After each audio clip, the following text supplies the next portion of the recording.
The first important aspect that I've been told, and as I read in the brochure and the diary that was sent to me, is you become saksham, you become capable, you hone your skills and your abilities are strengthened, new horizons conquered. In short, you upgrade your abilities day in and day out, and you become an able person. Because abilities of a person are the first requirement for growth. If you are quite able, if you are quite capable, you'll be able to handle the work well, you'll be able to handle the people well, you'll be able to adapt yourself to situations and circumstances. Added with experience, added with talents, you adapt yourself to sustain better in times, because change is part of life and change is the only constant. The rest, everything is variable. So when your abilities increase, you adapt yourself well to changing situations, and you grow well, you sustain well in the most odd of circumstances and happenings in life, of course, at office, at your home, back, at all the places. And then you carve out a place for yourself, you live a life that is satisfying to you, you achieve your goals well, you become a very important team player. More than that, you become a most needed person in your system. This all comes from one basic thing, is your abilities. And you need to hone your skills day in and day out. Because the most important aspect in a human being is the ability to grow. You can grow in all the aspects of life. When Edmund Hillary and Tenzing Sherpa, they decided to conquer Everest. All planning well done, execution well started. But for some reasons, they had to come back from the third base camp. They could see the tip of the Himalayas, the highest point of the Himalayas, that is Everest. But the final leg, they could not conquer, they had to come back. After coming back at ground level, Edmund Hillary looked back at the Everest again, at the Himalayas, and he spoke one sentence that poured out from his heart. And that has become very famous. Edmund Hillary, he said, looking at the Everest, I'll come back again and I'll conquer you, because as a mountain you cannot grow, as a human being I can. As a human being, you always possess the capacity to grow. And if you don't utilize that capacity of yours to grow, you cease to be a human being. You are a student who can grow till the age of 90, 95, till the last breath of your life. Do you believe in that? You can increase your capabilities. You can become more and more saksham till the last breath of your life. Do you believe in that? That belief is a good start for growth. That belief itself possesses the strength for growth, and that belief itself will make you grow. You have the capability and you can. One tree can start a forest. Understand this very well. And when I'm talking, I'm not going to elaborate it. One tree can start a forest. One song can start excitement. Yes or no? One smile can rejuvenate the atmosphere. Yes or no? One star in the dark skies can guide the ship in the sea. One star in the dark skies can guide a ship at sea. One person with the right attitude for growth, his action has more power than 99 people just taking interest. One man can make all the difference. To this extent that one man's purity can change the whole world. One man's character can uplift the whole world. This whole description converges into one thing, and that is called the power of one. It is called the power of one. One thing can make all the difference at all the places. One small drop of a chemical can increase the strength of the whole material. It is called the power of one. One person's ability, the first basic core value of Saksham. Develop your abilities well to meet the situations that can confront you in your path. One man's ability can save the whole company, can be instrumental in the growth of the whole company, can lay a foundation stone for the Saksham, for making everybody Saksham. One man's ability has the power. This is also a fact. A fact lived by many. Today many live by it. But to develop your full Saksham, full capability, full abilities that you have, because we all sitting here and thousands of professionals in the world today, we will die without not realizing our full potential. We will live our lives of 70, 80, 90 years without bringing out many latent talents and many latent energies that already we have been gifted with. Yes or no? Albert Einstein, he used only 3% of his brain. He is considered to be the most intelligent person ever upon this earth. Then what amount of brain that you and me must be using? So there are n number of abilities that we possess, n number of talents that we possess. So we are highly Saksham, highly Saksham. We need to bring those out by good thinking, by good exposures, by learning from experiences, by learning from obstacles, hurdles, oppositions, by learning from setbacks, failures and falls. You become more Saksham. So invite difficulties. Hug your problems. Enjoy your falls. You will become more Saksham. Are you rightly getting me? Am I right or wrong? It's part of life. But you become more Saksham only if you have the right kind of attitude. Till the 90s, there was a question in the top management mind. Why some people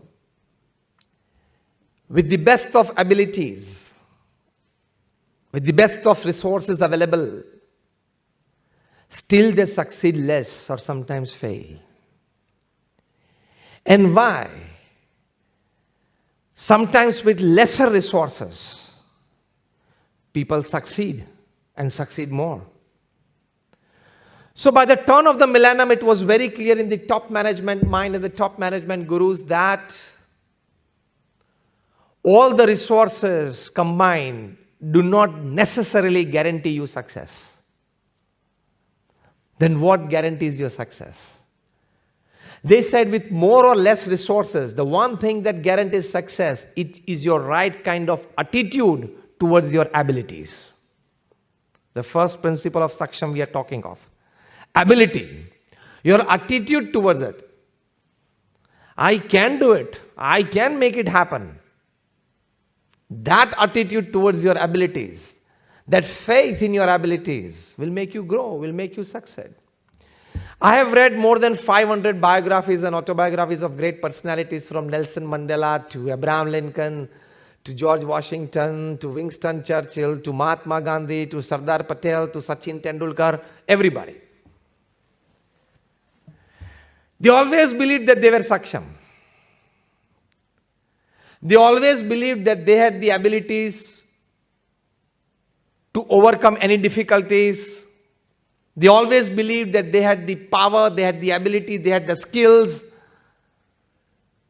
to do any job in front of them. They were that confident. A very important aspect to be learned from these people, isn't it? Yes or no? They always believed that they were Saksham. Believe that you are Saksham, irrespective of the resources and backgrounds that you have. Because Swami Vivekananda used to say, each and every soul is potentially divine. Our Guru Pramukh Swami Maharaj, who created this organization to this level, as I said, we are among the top 10 NGOs of the world. He single-handedly built, you have seen Akshardham, he single-handedly built 1,300 such campuses and successfully administered it in 60 countries of the world. And that Akshardham that you see today, we are building such 4 huge Akshardhams. Already the construction work has started. One is in New Jersey, America at Robbinsville. It is on 265 acres of land. Second is in Abu Dhabi. Third is in Johannesburg, South Africa. And fourth is in Sydney, Australia. All projects coming up as huge as Akshardham. And you are all involved with logistics. I tell you one logistics that at present our organization is going through. Granite, marble and stone comes from Italy and Greece to Kandla in Gujarat. From there it is road transported to Pinwada in Rajasthan. Today when I am talking to you at this present moment, more than 5,000 artisans are working on 26 different sites in Rajasthan. Again, the carved stone from Rajasthan is road transported back to Kandla, the free trade zone in Gujarat. From there, it is shipped to US. Just imagine the logistics. From Europe, it comes to Gujarat. From Gujarat, it goes to US. The logistics is mind-boggling. And more than 800 people involved in it. And then, so it's an ideal Make in India project. Raw material from Europe, all done, finished goods prepared in Gujarat and Rajasthan and shipped back to US. Made in India, assembled in US. And the old Akshardham monument on 265 acres are coming up and we are going to inaugurate it in August 2021. Attitude makes a big difference. We can do it. We are Saksham. We are capable. We can make it happen. That is the thought that should run in you right from morning.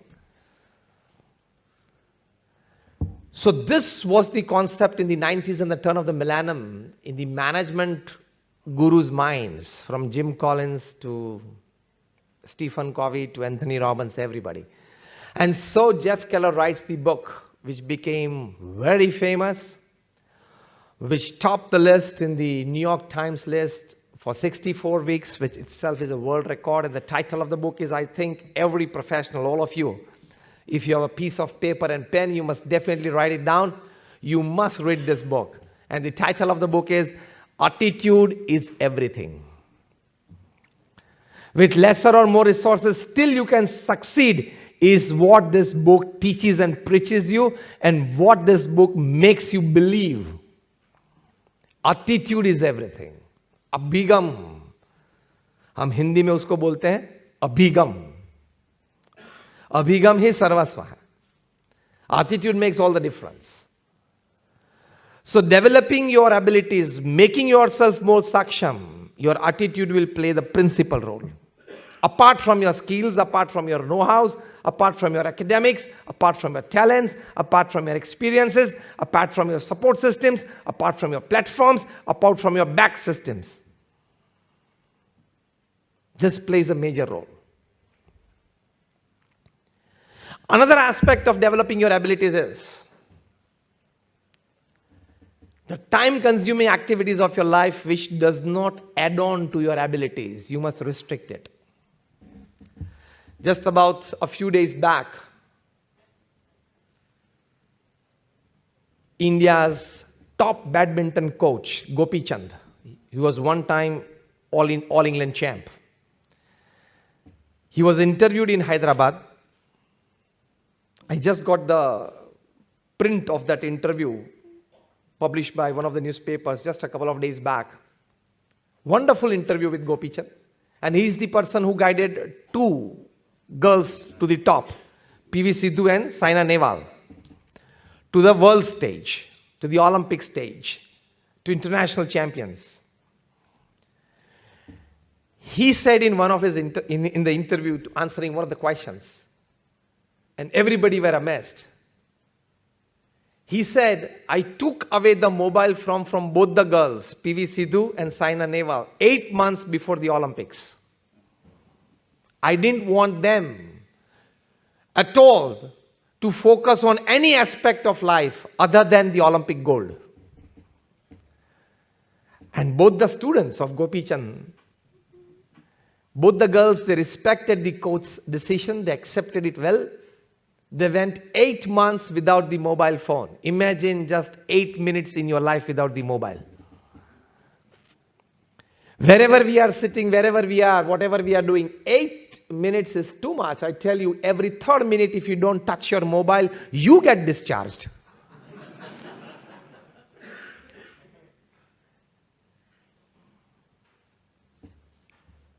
So for developing your full potential to bring out the all capabilities of yourself that you have been gifted by nature, everybody of us, you have to cut down on certain things, certain activities, certain thought processes, certain gadgets which actually don't help you to develop your abilities. And both these girls did, and we see the result, isn't it? So again, this aspect, to develop your full abilities, cut down on certain things which don't help you. Unnecessary activities. Very important aspect. One more positive less is done, but one more negative done is not done. Did you get this? One positive step not taken is perhaps acceptable at one point of time.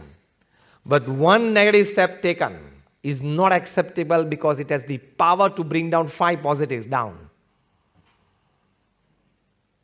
Abilities are the most important aspect. And when you become quite capable, quite able for a job, another aspect that I want to tell you is opportunities will come knocking your door. Because there is a natural force of attraction between ability and opportunity. Are you getting me right? There is a natural force of attraction. As the two magnets, they attract each other, the north and the south pole. Abilities and opportunities will attract. If you are sound in your abilities, the first core value of Saksham, it will never remain hidden. In some or the other way, it will come out. In some or the other way, it will be known to the people in the society, in the market. And people will approach you. Work will come to you. Opportunities will knock your door. In 1996, India was touring England. I'm talking of the game of cricket. At that time, India's captain was Mohammad Azharuddin. And we had one of the star players, his name was Navjot Singh Sidhu. Today, he's an MLA in Punjab. He's a minister. For some reason, there was a brawl between Navjot Singh Sidhu and Azharuddin. Before the start of a practice match, they both got into a brawl for some reason. There was a verbal exchange between the two. And at the height of it, Navjot Singh Sidhu left the ground, left the hotel, straight to the airport, and without telling anybody, the coach or the manager or his captain or any team player, he came back to India. Everybody in the team and the manager and the coach came to know about him reaching India after he had reached. So this was a very serious breach of discipline. Isn't it? Now he's a minister. But that paved the way for his roommate to debut. This incident paved the way for his roommate for his debut entry into the Indian cricket team to play test matches. And this was at Lord's, the mother of all grounds, the most prestigious venue for cricket. And his little known roommate, he stepped inside Lord's because of this incident, because of the absence of Navjot Singh Sidhu. He was definitely a part of the 11-member playing squad. Navjot Singh Sidhu used to come 3 down or 4 down. But then because of this, a boy, a very young boy, was part of the 22-member contingent that had gone there. And never destined to play in England because he was 5th or 6th after the 11-member team to at all come, if at all needed. But he had abilities. So he was selected, and the debutant, he scored a century at Lord's on his debut. And thereafter, nothing holding him back. He went on to become one of the most successful captains of Indian cricket team. I'm talking of Sourav Ganguly. He possessed the ability. In some or the other way, nature decided to give him an opportunity.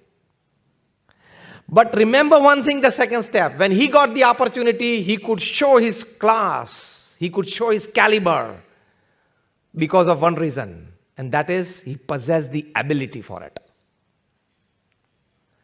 When he was fully ability able, when he was fully ability capable, when he got the opportunity, he could show his skills. He could show his class and caliber. And that, after that, we know his whole career, there was no looking back for him. So, when you are able, an opportunity will definitely come from the highest level. Because again, I would like to repeat, ability and opportunity always attract each other. They'll always attract each other.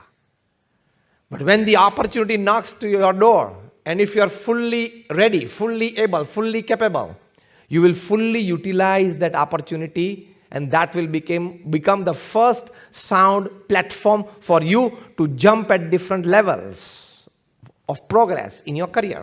As simple as that. So this is the first principle and the core value of Saksham. Try to hone your abilities day in and day out. Learning never stops. We can keep learning till the last breath of our life.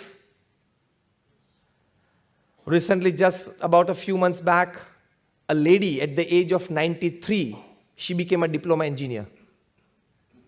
She always had a dream to become an engineer, but she could not for some reason. But then at the age of 90, she felt that let's go for engineering. She didn't want to do a job of engineering, but it was a dream to become an engineer. For some reason, she could not. In her young days, she had a wonderful career in the commerce field. But that small dream, she fulfilled at the age of 93.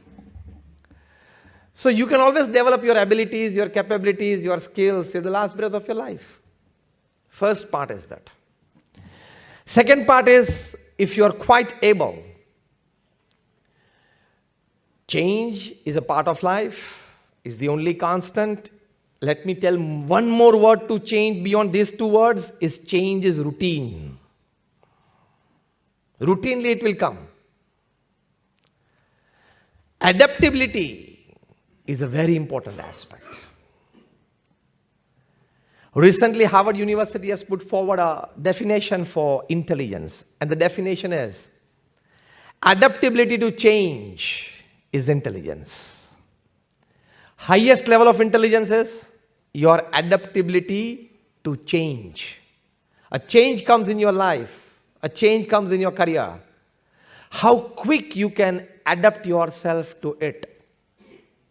That makes you intelligent. Otherwise, if you cannot adapt to change, all your talents, skills, intelligence, know-hows, knowledge, experience, all things don't count. You have to change. With the change, adapt yourself. You might have always heard that saints used to do kathas on Ramayana and Mahabharata and everything. We do. But we change with the times as well. Now we are going to the professional field to talk to the professionals as well. So you change with the times, because at the end of the day, it's our duty, a moral duty, to imbibe more and more values and virtues in the lives of people. We used to do it by Parayans and Kathas. We continue it. We also now do it with professional talks. As simple as that. So, adaptability to change is intelligence. This is a Harvard University definition. How many of you have read Stephen Covey's 7 Habits of Highly Effective People? Just raise your hands. About 3 of you. I think more of you, you must as a professional. I'm surprised why you have not read till day. It's like a 20, 25-year-old book. He personally met more than 3,000 successful people upon this earth, successful not just as a businessman, but in all walks of life. Successful as a husband, as a wife, as a brother, as a sister, as a neighbor, as a friend, all roles to be played by a person. He personally interviewed them, and he comes to a conclusion that these 7 habits I found common in these people, and the first habit common that he found in these people was proactive. जिसको हिंदी में हम बोलते हैं प्रतिकूल परिस्थिति में सानुकूल प्रतिभाव. This is called adaptability. प्रतिकूल परिस्थिति में सानुकूल प्रतिभाव. That is in the circumstances that or situations that are not comfortable, that you are not comfortable with them. You produce out a response that is comfortable to your team, to the circumstances, to the happenings. Proactive is the word, first habit that they had. Proactivity means adaptability. In the negative happenings, you give a positive response. That is called proactive. And that is the best adaptability. Because that response comes out of certain core values that you have decided to live with in your life. One small example, that whoever even gives me a cuss word, throws it at me, I will always respond it with a smile. For example, if you have decided this in your life, I will never say a cuss word, but anybody throwing it at me, I'll respond it with a good smile. Now this is called proactivity. This is a good adaptability. From that to many things. Adaptability with situations, with circumstances. Our Guru Pramukh Swami Maharaj, he was once in New York, and the room in which he was sitting was quite small because the construction was of the 70s. And somebody told him the room is very small. Pramukh Swami Maharaj responded, small rooms are good, less power is utilized. Just 1 week after that, he was in Toronto, where it was quite spacious, lately built, and the same person said, Swamiji, such big rooms are quite good. Pramukh Swami said, yes, big rooms are quite good. More people can be incorporated in. More people can sit. Small room is also good. Big room is also good. This is called adaptability. Your attitude towards looking at it. Small room, less power used. Big room, fine. More people can walk in, come in, sit in. Pramukh Swami Maharaj had this adaptability. And that is why we are, as an organization, we have grown. Once he wrote a letter, Pramukh Swami Maharaj wrote a letter to a senior saint, transferring him from one temple to another temple for some other activity. He had kept the letter with him. At that time, 2 of our elder saints, who would look after the saints' activity, their portfolios, the type of the services they are to be involved in, the place that they stay, their transfers and everything, 2 of our elder saints.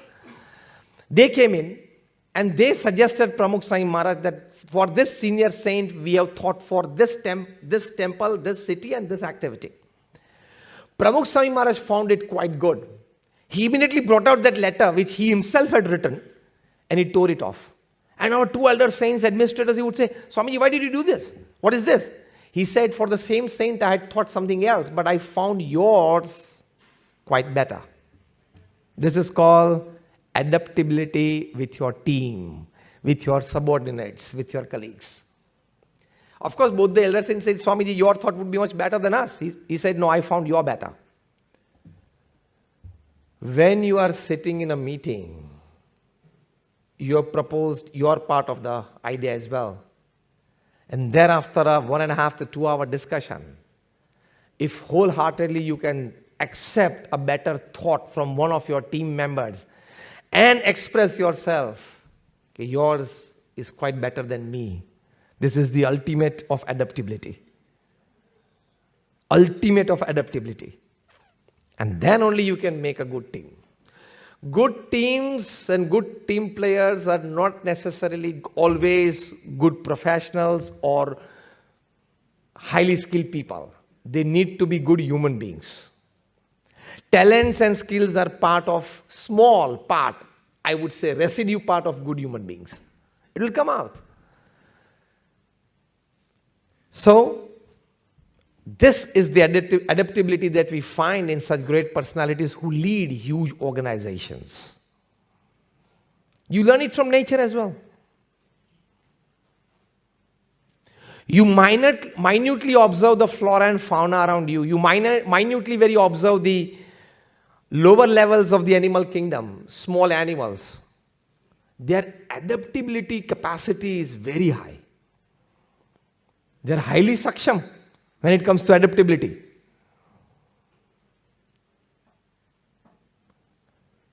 How many of you have seen sunflowers on the tree, on the plant? Sunflower plants, just raise your hands full. Quite many of you. You know, sunflower, it chases the sun. From the morning rise to the evening set.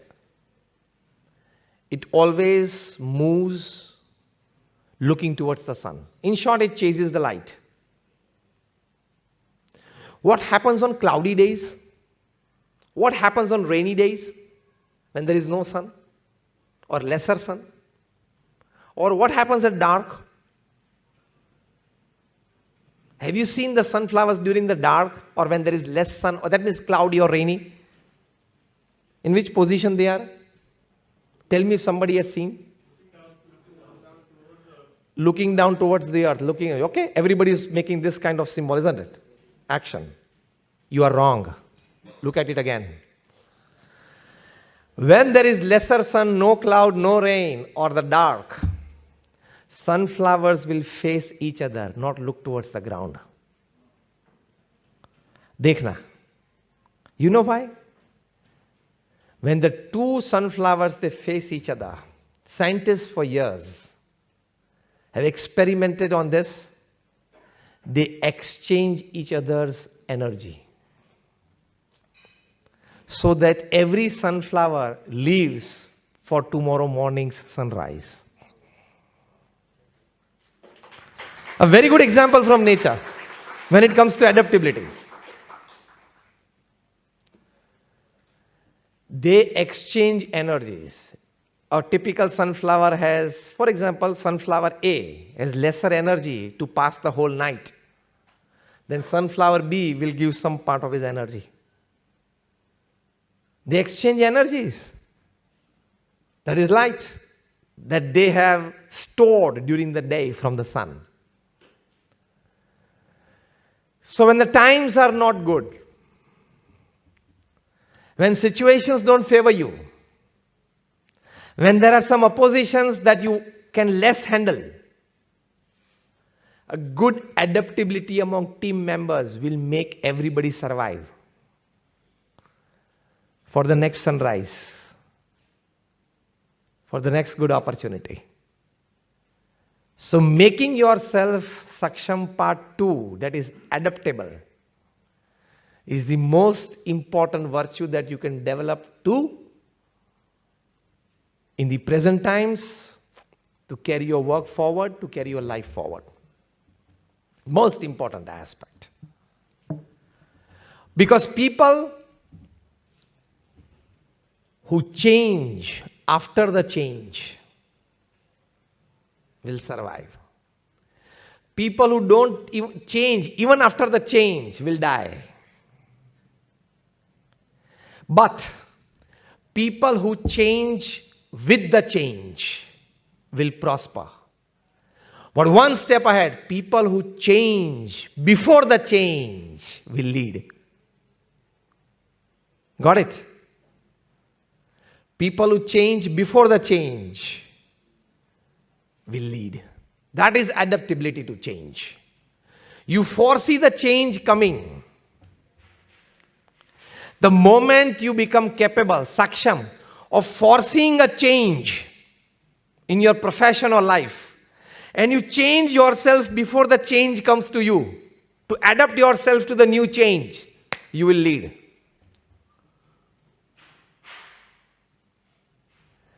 If not to that level, if you foresee the change and even change with the change, not before the change, but with the change, even then you will sustain and prosper. But if you are procrastinate enough, lazy enough to change yourself after the change, at least you will survive. Because you have accepted change. And drastic thing is, if you don't change even after the change, you will die. And many of them have died. Many companies have died. A big case of Nokia, very popular on the social media, and you might have learned it well, so I'm not elaborating it. Refused to accept the Android OS, and it died. Now it is coming back with the Android platform. You have to change. Adaptability to change is intelligence.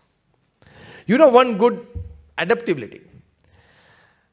Pramukh Swami Maharaj wanted to build a mandir in London to showcase Hindu tradition, Indian culture and everything to the people in the West. Today that mandir stands in Nisdan. 1995 we inaugurated it. And Reader's Digest has written for that mandir that it is the 8th wonder of the world. So far it is for 3 times in the Guinness Book of World Records, the BAPS Swaminarayan Mandir in London, in Nisdan. You can see it on our website, baps.org. Masterpiece. 28,000 carved pieces were sent from India. Again, the stone, marble, everything came from Europe. Shipped to India, road transported to Rajasthan, back and sent to London. This I'm talking of the year 92, 93, 94. About 25 years back. Imagine the logistics then. And all successfully done. Not a single piece out of this 28,000 carved ones was damaged. Now I'm giving you a good target of logistics. We achieved the Sigma 6 at that time. Sigma 6 did not exist at that time. We taught what is Sigma 6. Not a single piece of 28,000 carved pieces, from the smallest, which was half an inch, to the largest, which was 50 by 50 feet. 28,000 carved pieces. From Rajasthan to Kandla, these pieces were road transported and then in containers sent to London. And then they were stuck to build a whole monument. And we completed the whole project in 26 months. Now see the adaptability. I'm going to come to that point now. Pramukh Swami Maharaj said, we want to build a full-fledged gym in the campus of the mandir. Now this was altogether out of everybody's mind. Why a gym? I'm talking of the concept of Pramukh Swami Maharaj 25 years back. At that time, his age was 75.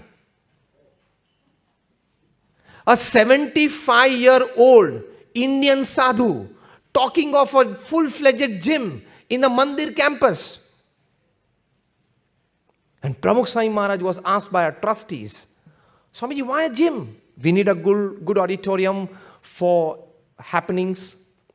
Pramukh Swami Maharaj said, today's youth, if they will come for gym at this place, someday they will climb the stairs and go for darshan and go in the aarti. To bring them to the mandir, let's have a gym as well. And today we found, after 25 years, highly successful idea. Because the newcomers would see that. To have a full-fledged gym in the year 1995, even in London, it was something new. The gym concept in India started in the last 10-15 years. To have full-fledged gyms and each and every nook and corner of the city, and people really aware of it and utilizing it. It all started in the last decade. I'm talking of 25 years back. At that time, probably there was not a gym of this class in the whole city of London. And we did it in Mandir campus. And its size, you are sitting in this hall today, that campus of ours in London, residing this gym, just the gym area is 5 times this hall. In the center of London, Pramukh Swami Maharaj devoted so much space to gym. And they could even play cricket, indoor cricket inside. Imagine such 5-6 halls. But that would attract all the Indian youths to that place. And our youth strength grew from a few tens to thousands today, thanks to big concept of this. See, adaptability to change. A 75-year-old Indian saint, just 5th standard pass, Pramukh Swami Maharaj, he could think of a gym in a mandir. Imagine this. Because he could adapt himself to the new generation. How to be with them. What do they like? What can I give them so that I can give them a touch of spirituality later on? What is the first step to bring them close?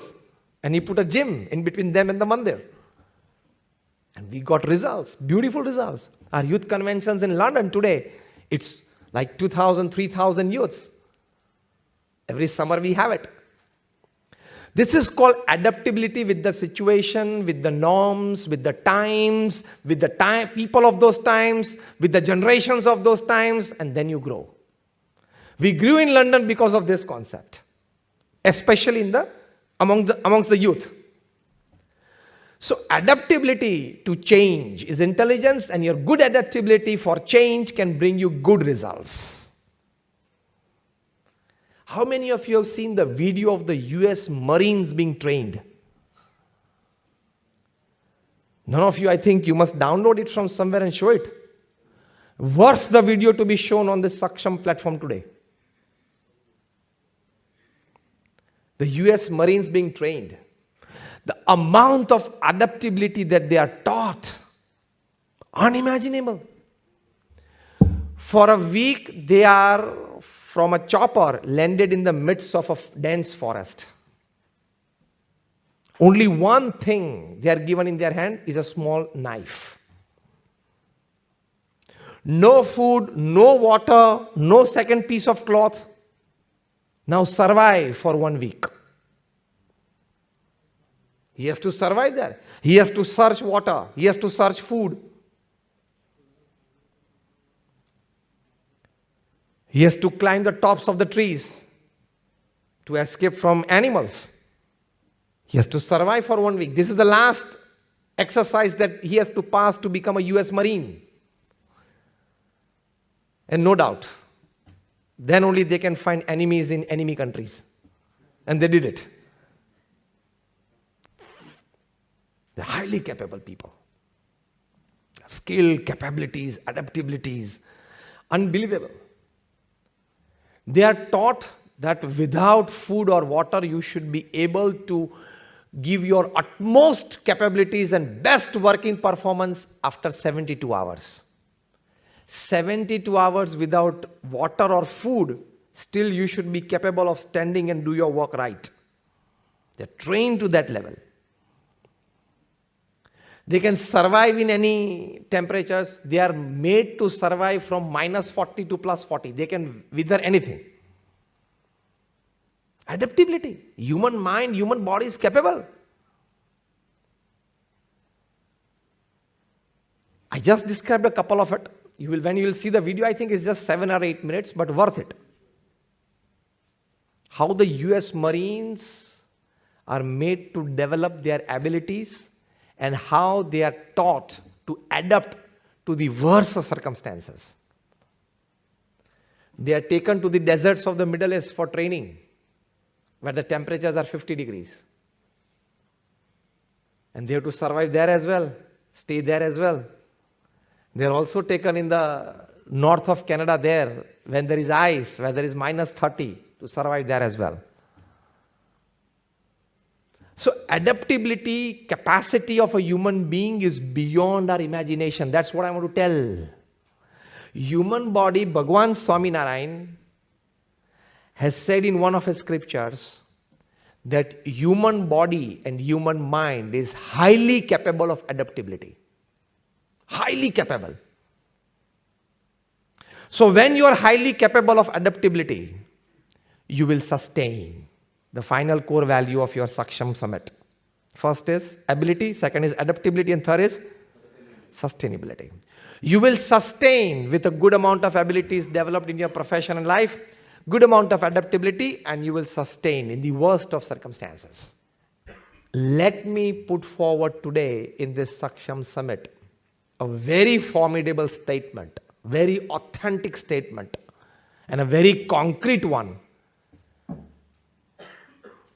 In this world, there is no situation that a human mind cannot handle. We have the sustaining capacity. Only thing, we need to look at the situation in that way. There was a great tennis player, a female tennis player by the name of Martina Navratilova in the 80s and the 90s. Always the title clash between her and Chris Evert-Lloyd. Just a few years back, she was still playing tennis in the doubles or the mixed doubles. Till the age, she was like 43, 44. Yeah. When her age was like 43, 44. An interviewer once asked her that you can still play tennis at the age of 43? Because tennis is a very demanding sport. You still play tennis at 43, and that too at international level, professional circuit. At 43, the answer she gave, excellent. She said, sir, you and me and the audience knows that I'm 43. The ball doesn't know that I'm 43. The ball that I'm hitting, the ball doesn't know I'm 43. I'm only concerned if the ball knows I'm 43. Rest, if all knows and the ball doesn't know, it's fine, I can go on. You have the sustaining capacity if you keep this attitude. She sustained at 43. To be a professional player in international circuits in tennis at 43 is not an ordinary thing. Why did she sustain? With this attitude. The ball is ball. I am I. Why would I allow it to hover over my mind? The ball doesn't know I'm 43. And until the ball doesn't know, it's fine, I can carry on. A fine answer, it carries many meanings. When Sachin Tendulkar completed 20 years of international cricket, it's great sustainability. 20 years of performance at the international level in any sport is a very big thing in itself. Because you need tremendous physical fitness, you need strong mental balance, you need a good emotional equilibrium. Only then you can sustain at the top for 20 years. And that too constantly giving a good performance. The discipline, the dedication wanted for it, unimaginable. Any sport, 20 years of international performance is a very big achievement in itself. Times of India carried out a very special supplement for him, interviewing him, and Sachin was asked, sir, what is the secret of your success of this level of performance at the highest level for 20 years? And Sachin gave a very wonderful answer. Two things, he said. First, at 6 in the morning, I'm at the nets. Discipline. Discipline is the principal factor of sustainability. At 6, I'm at the nets. First, I face 500 deliveries. Only then, anything else. And the interviewer goes, sir, if you have scored a century or double century on the previous day, that means you are in a good nick, in a good form, in a good touch. Sachin goes, even if I've done a double century on the previous day, I'm still not out at, that is even when I'm still at the crease. Next day morning 6, I'm at the nets. Sunil Gavaskar, when he was asked the secret of his success, again a great batsman, the first batsman to complete 10,000 runs in Test cricket. He was asked, what is the secret of his success? At that time, the 3D imaging was very popular, so he said 3D. And then people said, what do you mean by 3D? He says, discipline, dedication, and determination. This is sustainability. Your discipline, your dedication, and your determination will sustain you for long years in your field.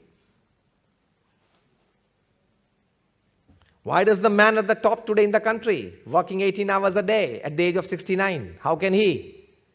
And he did not fall sick for even 1 minute in the last 5 years. He did not fall sick for even 1 minute in 5 years at the age of 69. And every day you would read in the newspapers, he is appearing somewhere in India. What a traveling. And everywhere he goes, he's a responsible person. He's constantly under the glare of cameras. Whatever he speaks, it carries too much weightage. Anybody, any head of the state I'm talking. Because it's a very responsible position. One word wrong out of his mouth can create ripples. Such a responsible thing, and he has not made a public mistake in 5 years. Why? 3D. Discipline, dedication, and determination. This is how you sustain. This is how you carry on. Sachin Tendulkar said the second thing. He said, I not only play cricket, I drink cricket, I eat cricket, I sleep cricket, I dream cricket, I wake up cricket, I walk cricket, I talk cricket. It's cricket, cricket, cricket 24/7. So a small part of your mind, if it is constantly engaged and focused, other part of the mind you can adapt to different situations. Like you are at a party, enjoy the party. You are with your elders and parents, find a good time sitting with them. All these things happen. One small part of your brain should be constantly focused on what you want to be in life. Anywhere, anytime. That will make you a good sustenance element. One small part of the brain should be absolutely dedicated to your goals. All the times. Even when you are at a party and enjoying, one small part of the brain should be constantly aware that what my goal is. Even when you are watching a T20 international final, World Cup final, one small part of the brain should be engaged in, my job is actually to become the CEO here. Fine, okay. Watch the match. After 10 minutes, fine, he's batting well. My job is CEO. After 10 minutes, oh my God, it's a wonderful ball. He uprooted the middle stump. Okay, but I want to be a CEO. Small part of the brain, constantly engaged and focused towards your ultimate goal and achievement that you want in your life, that will become the principal source of energy for your sustenance. These are some of the very crucial, typical, and underlying less in current touch points that I'm giving you.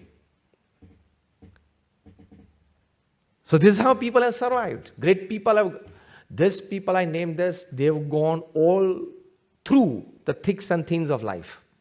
I talked of Martin and Navratila, I talked of Sachin Tendulkar, anybody. They have gone through different phases in life, like everybody of us go. But 3D is the sustenance. And the practical part of 3D is a small part of your brain constantly focused.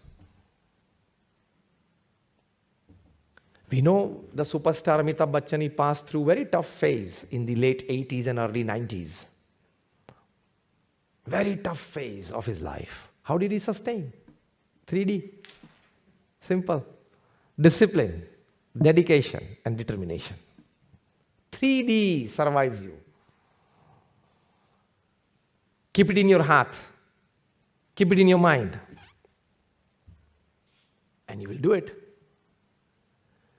When we wanted to build a temple in London, we had purchased the land in a suburb called Harrow in London. And the neighborhood, they put a case in the court against us, that these people would have all their festivals going on and drum beating and everything till late night, till midnight, and that would disturb our peace, our privacy. And so they put up a case in the court. We also engaged a good lawyer. They had a lawyer from that side. One of the legal process in the West is that you collect signature. It's called the signature campaign. The neighborhood that is a part of this whole story. Both the parties, they go out house to house, person to person, make them explain make them understand their part of the story. And that gives the freedom to the neighbor, anybody in the neighborhood, to sign out either of the two parties. They collected more signatures than us. We were foreigners there. So the court decided to give the judgment in their favor. Pramukh Swami Maharaj was here in Gujarat. He got a call from our chairman of trustees that Swamiji, we have lost the case and we will not be able to bill there. Now this was a severe setback, a heartbreaking news. How did Pramukh Swami respond? See such great personalities, great doers, great performers, extraordinary people upon this earth. How do they respond to such setbacks, such failures, such falls in life? Pramukh Swami's first words: we accept God's wish. See, he stabilized himself. Second thing was important to sustenance. He said, we have put in all our resources and all our know-hows. Now results, final, whatever, we accept it. This is a very important thought for sustenance. You don't repent if you have put all your resources for the success. You will repent only if you have not put all your resources that were available to you for the success and then you failed. Then you will repent. So the second thought for good sustenance is, did I put all my resources that were available to me for the success of this work? Fine, if you have done it, then don't repent the failure. That is a good aspect for sustenance. That you don't repent failures. And you don't repent failures only if you have put all your energies into it. Third thing Pramukh Swami Maharaj said, that we have decided to build a temple there. We will build it. Start searching for another land. This is called sustenance. When we have decided to do something, we will make it happen at any cost. If one door is closed, we'll open the next door. And if there is no door, we will make a door. That is sustenance. That spirit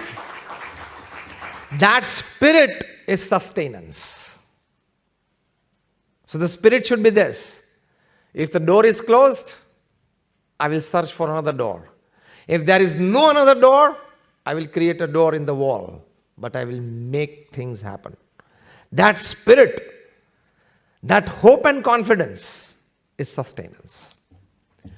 Hope and confidence is your sustenance. For this spirit, you have to constantly master your inner dialogue. I would again suggest a very good book for you. The title of the book is Still Power. That is sustenance. The power to still, S-T-I-L-L, S-T-I-L-L, still power. One word. Beautiful book. The author is Gareth Kramer. Gareth Kramer, K-R-A-M-M-E-R. Still power. That is sustenance. How to develop your still power. Develop your sustenance capability. In this he says, your performance and your sustenance is restricted by the type of the inner dialogue that you have with your own self. Will I be able to do it? Is it my job? This is out of my routine. I don't know whether I'll be able to perform or not. What if I don't do it? All the inner dialogues that happen within you when you are entrusted with a responsibility or given a job decides your sustenance capacity, your still power. He's a sports psychologist. So he psychologically treats sports persons. But that is applicable to life and any profession. Not just sports. It is applicable to all professions. In this book, at the end, he gives a wonderful formula. I would definitely suggest all of you write this formula. And if you don't take anything else from this talk, take this formula with you. He gives this formula, performance. Write it down. Performance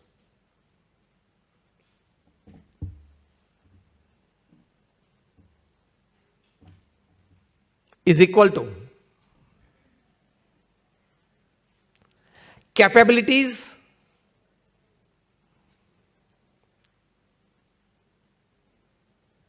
minus internal interference. Performance is equal to capabilities minus internal interference. That is, if you develop the highest spirit, I can make it happen. Sustained. You will sustain. Performance is equal to capabilities minus your internal interference. He uses another good phrase in this book. I loved this book. I read it in the late 90s. One of the good 25 books that I've read. It stands among the top 25 that I ever read. One of the good phrases that he uses in this book and teaches us is, again, I would suggest you write it. Part of it because I love it very much. You have to write it. And more part of it because you will also enjoy and you will also, it's a good helpful to you. Another good phrase that he writes in this book is, stop yourself, write it down. Stop yourself from stopping yourself.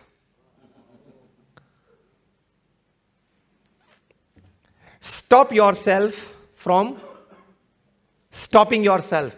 I want everybody of you to repeat with me. Stop yourself.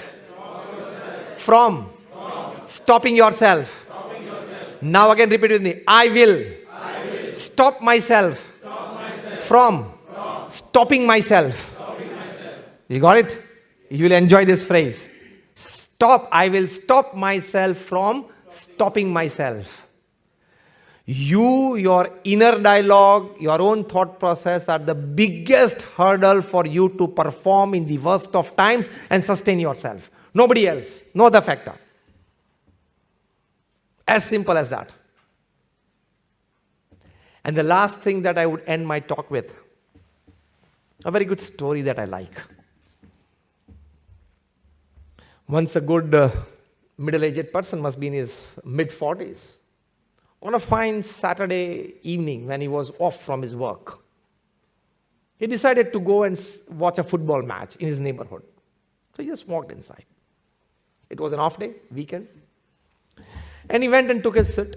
Besides him was a very young 12-year-old boy, enthusiastic and supporting a team with colors and flags and everything. And he just looked at him. And he said, my little boy, if you don't mind, can you give me the score? Because he was halfway the match. And the boy said, this is my team and the other team and they are leading us 3-0. And he said, the way he was talking, he was not at all discouraged. And the news that he is giving to me, that they are leading us 3-0, was all with enthusiasm. They are leading us 3-0. This is my team, they are their team. Again, he was started flagging and this and that. And the middle-aged person, he said something energetic. And he said that to the little boy after a couple of minutes, aren't you discouraged that it's almost half time and you are trailing 3-0? Aren't you discouraged? And the little boy said, sir, I have hope, I have confidence.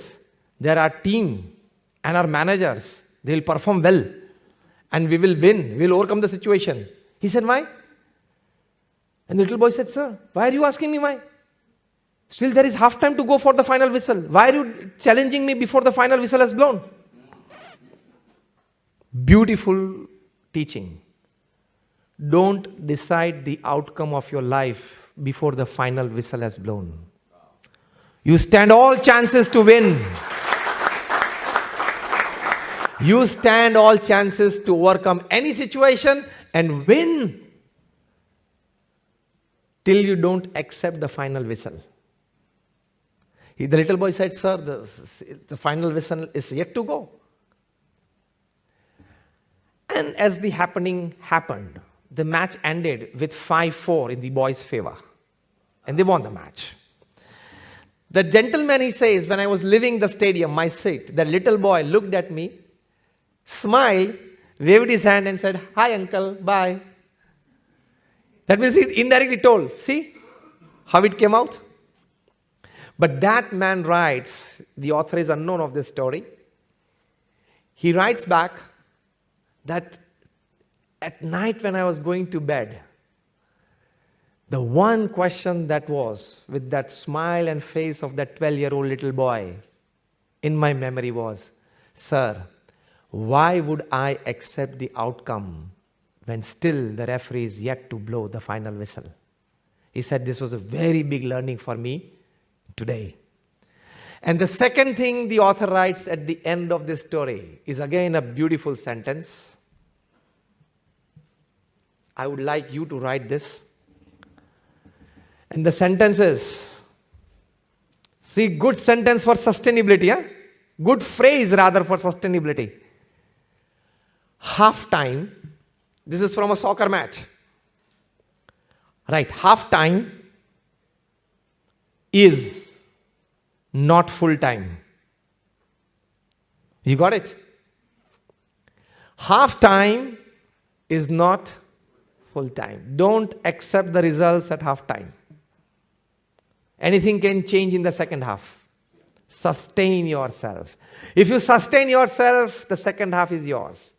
If you accept the results of the final outcome in the half time, you are lost, you are gone.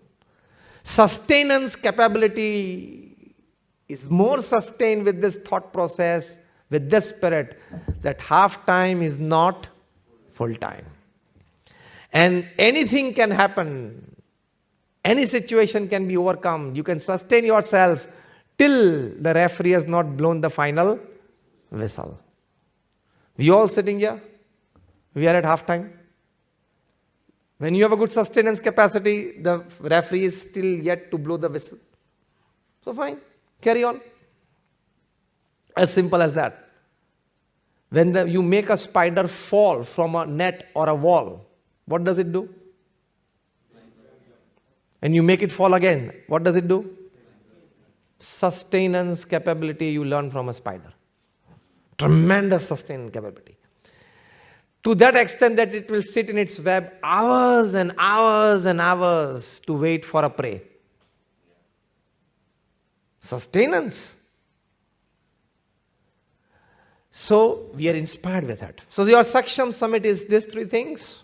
I think I touched upon the principles and core values right. Ability, adaptability, and sustainability is with this thought processes, with this actions, with this spirit. My all prayers for all of you. Thank you very much for calling me here. Have a great day and time and life ahead.